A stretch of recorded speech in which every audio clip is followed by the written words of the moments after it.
सगळ्यांना. तर बघा संध्याकाळचे वाजले 6:30. इथे कांदा परतायला टाकलेला आहे बघा. आज बनायचे आहे मस्त सोडग्याचं काढून मोडाला हुलगे ठेवले होते. इथे पांढरा भात केलेला आहे.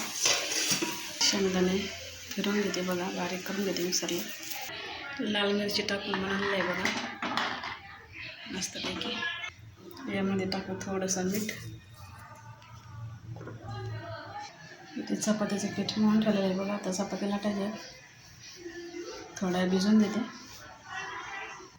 तांदूळची जी भाजी आणली बघा सकाळच्या डब्याला निसून ठेवते. आता इथे माझी भाजी निसून झालेली आहे. आता बनायच्या आहेत बघा चपात्या. कालवण आपलं शिजलेलं आहे बघा. तर आता चपात्या करून घेते.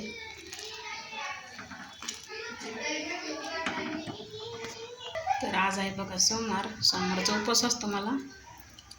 तर उपवास सोडायला मस्त सोडल्याचं काढून आपलं झालेलं आहे बघू शकता. तर आता राहिल्या आहेत चपात्या. इथे चपात्या चालू आहेत.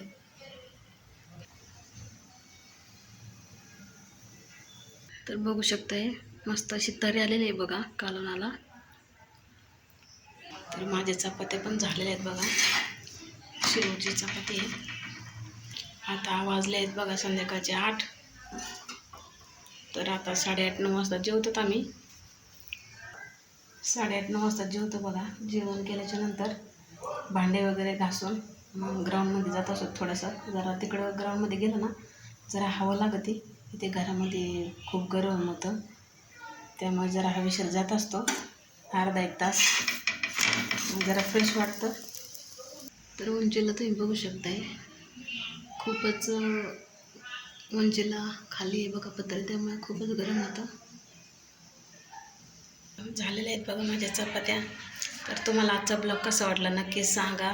तर चला भेटूया पुढच्या ब्लॉगमध्ये. नशिबाने कूलर तरी घेतला आहे. नाही तर इतकं गरम होत होतं आम्हाला फॅनची तर हवाच लागत नव्हती बघा. त्यामुळे घेतला कूलर. कूलरची हवा आहे म्हणून जरा बरं वाटते. पण दिवसभर तरी पण गरमच होतं कारण ह्यावर्षी उन्हाळाच खूप डेंजर आहे. तर चला भेटूया पुढच्या ब्लॉगमध्ये. तोपर्यंत सर्वांनी काळजी घ्या. आजचा ब्लॉग तुम्हाला कसा वाटला नक्कीच सांगा.